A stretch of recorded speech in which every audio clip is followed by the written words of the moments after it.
You're watching Masters in Trading Live with Jonathan Rose.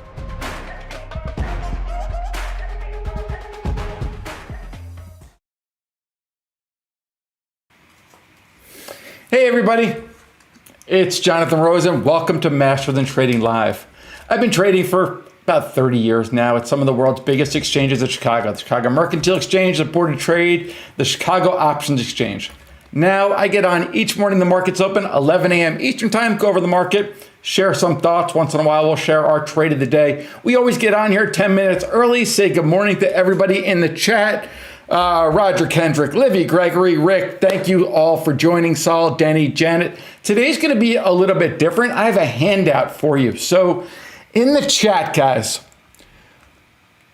if you go to Chris Water is my lead editor, my managing editor. Let's go over the screen. And he posted a link. So over here, he posted a link. Hopefully you guys can see it. Give it a click. And that link is going to be a handout called Supply Chain at Risk. So hopefully you guys all in the chat can access the handout. This is a rabbit hole that I fell down over the weekend.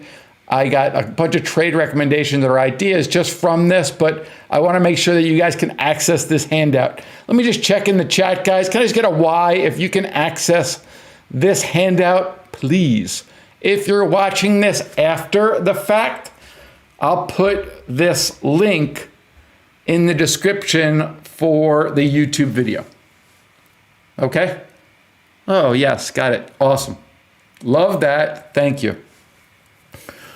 Okay, so why did I create this? Well, I created this because I was reading about something and my concern was in these blank sailings. So recent data from Sea Intelligence, so I guess is a leader in the field, highlights a staggering 500% surge in blank capacity, indicating a notable decline in freight demand and a push for cost cutting by carriers. So this situation, guys, a 500% surge in blank capacity. So what's happening is they're shipping still, but there's nothing in the containers. So that's obviously going to be an issue going forward. So what I wanted to do with this handout is I wanted to break down the sectors that are going to be influenced by the supply chain risk. And I broke that into 4 different categories. And I broke that down into actually 5 categories. We have our freight brokers and 5 freight brokers. Now, all the names that I put on here are optionable. If they are not optionable, they did not make our handout. We want names that are optionable. So freight brokers, we have LTL, less than truckload carriers, truckload intermodal, marine shipping, and then packaging and containers. Again, I organized this for you guys. These are all of the optionable names. And now I want to go over these names with you. So here, boom, here are the names. I have the chat up. Awesome. You guys have all been able to access this. Again, if you're watching after the live, I'll put this document in the description below. Let's start going over these because we want to break them up into sectors within sectors, okay? Because what ends up happening is all of your less than truckload carriers, these 5 names are all going to be correlated. Your truckloads are all going to be correlated. Your marine shipping, these are all going to be correlated. So let's go through. The first one that we're going to go over, and I'll pull up the real chart for you guys. The first one I want to go over is freight brokers. And let me just show you how I organize things.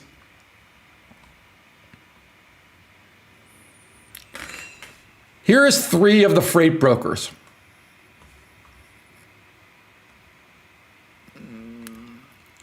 Do this here. Just try to make it as easy as you can for you guys to follow along.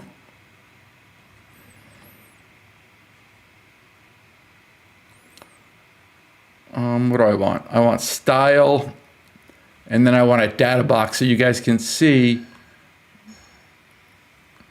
There you go. So right here, guys, you have C.H. Robinson, CHRW, against LSTR, which is a blue, and EXPD, which is yellow. Okay, so these are 3 of the 5 of the freight brokers. Data going back 5 years. Freight brokers are very, very correlated. Don't look at this as 3 different stocks, guys. Learn to look at this as 3 different lines. When those lines break apart, those are the trade opportunities that we're looking for. But right now, the industry is getting its butt whooped. They're all going to be offered. They're all going to be somewhat cheap. Those are the freight brokers. We are looking for the separation. We're not getting any of that separation right now, so we wait. The separation is what gives us these trade alerts. So these are the freight brokers. If I push on and we go to the less than truckload carriers, LTL, I want to look at this on the same 5 years so you can see the historical data, and then we're going to break into them. Again, here's what it looks like on 5 years. I'm looking at ODFL, SAIA, ARCB, and XPO. Notice how they move together. Learn to look at correlated products as lines, not as companies. Now, what does that mean? Well, if you learn to look at things in lines and not in companies, look ODFL. ODFL is one of the alpha males in the space, one of the leaders in the space. Everything goes bid against it. It doesn't go bid. It comes right back down. They are all moving together. Expo might be expensive relative to the other ones. If I look at this in a shorter time frame, 5 years, let's go to 3 years, let's go to daily. Again, I'm looking at less than truckload carriers. And we look at relatively in the last 3 years. Here you can clearly see how expensive Expo is relative to the other names.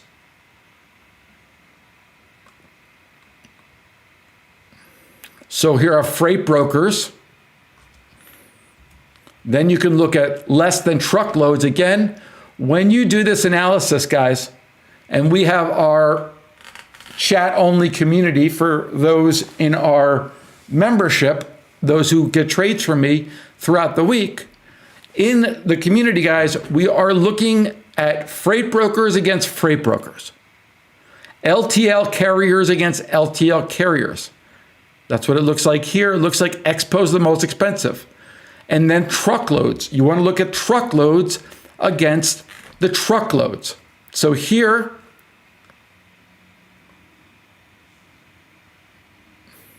let me just pull up a real chart of these truckloads.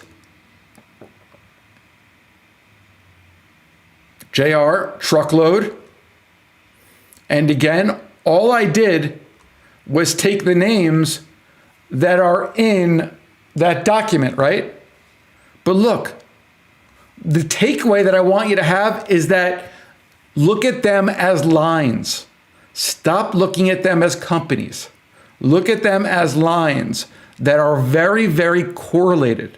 They are moving together as an industry.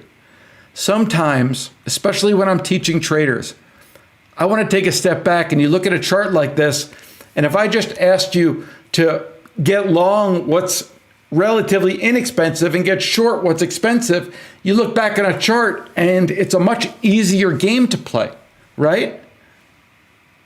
Look historically at this chart. Historically, when they separate, they inevitably come apart. The role of the traders is to keep markets efficient. So when markets lose efficiency, that's what creates trades. That's what creates trades. And we want to do these trades relative to something else. Buying the blue, selling the green. What's going on right now? Well, right now, if we look on a shorter term time frame, I think you'll notice SNDR is quite expensive relative to the other ones. Look at this chart right here. This breaks things down and simplifies. TFII is very, very inexpensive relative to SNDR. Right now, though, this entire sector is going to be heavy. This entire sector is, we really want to sell. It's just a matter of what's cheap enough that we could potentially look to buy against whatever is expensive to sell. I'm going to stop there for a sec, guys. Does that make sense? Does that make sense of why? And again, if you're just joining, Chris Water in the chat, I'll put this in the description above. Here's a handout for you guys. Supply chain at risk. U.S.-China trade tensions. To go over this, it's because of the incredibly spike in these blank sailings that will hit these names, especially as we're walking into earnings season. Something else that's very, very interesting, at least to me, we are entering earnings season right now. Out of all of these names, only one of them has released earnings so far. Here's the supply chain. Here are the earnings dates. The only name to release earnings so far was TFII. And after its earnings, TFII was down 35%. ARCB has earnings tomorrow, then Expo, then IP, then SNDR. These names are going to be heavy. These names are most likely going to be trading off and going to be trading lower. Let me make sure I got my questions. Good questions, make sense? Harry, cool. Rich, that makes sense? Yeah, I fell down a rabbit hole this weekend, guys, and I did so much research on these given names. Okay? Any other questions, guys? Join tomorrow. We'll be going over these names for the rest of the week. What I'm going to do right now, guys, in our all access portion, and this is for our members, in our all access portion, I'm going to go over a couple of those names, and I'm going to share 2 or 3 trades, earnings trades, with our membership that could take advantage of the risks in the supply chain right now. Awesome. George Chorus. George, are you in our community? We should share that. Core is in the community for unusual option activity. Yeah, I love this trade idea right now, guys, with the supply chain. So if you're in our community, look at the difference between the supply chain. If you're not in our community, consider phone numbers shared on the screen. Thank you, guys. Appreciate everybody joining. All access. You guys don't go anywhere. Pull up the chat. We got to talk.